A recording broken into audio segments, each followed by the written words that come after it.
সৌম্যকে পাঞ্জাবি উপহার দিয়ে বন্ধুত্বের আবেদন জানালো আরিয়া।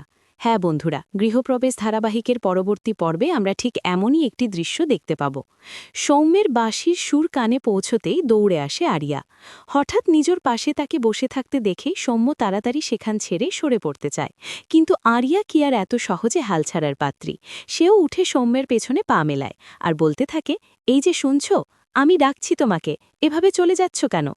আরিয়ার কথায় সৌম্য থমকে দাঁড়িয়ে বিরক্তির সাথে বলে, আমি আপনার সাথে কোনো কথা বলতে আগ্রহী নই। কী কারণে আপনি এভাবে আমার পেছনে পড়ে আছেন বলুন তো?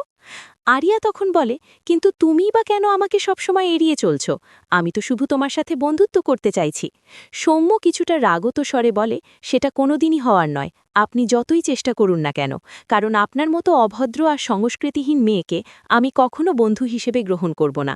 এবার পথ ছাড়ুন, আমাকে পড়াতে যেতে হবে। কিন্তু আরিয়া সৌম্যের কথায় কোনো কান না দিয়ে বলে, আজকে আর পড়াতে যেতে হবে না, সারাটা দিন আমরা একসাথে ঘুরব, আড্ডা মারব। সৌম্য কিছুতেই রাজি না হলে আরিয়া বাধ্য হয়ে তার হাতে ২০০০ টাকা গুজে দিয়ে বলে, টিউশনে গেলে যা পেতে সেটাই এখন দিয়ে দিলাম, এবার চলো। বলে সৌম্যের হাত ধরে টানতে শুরু করে।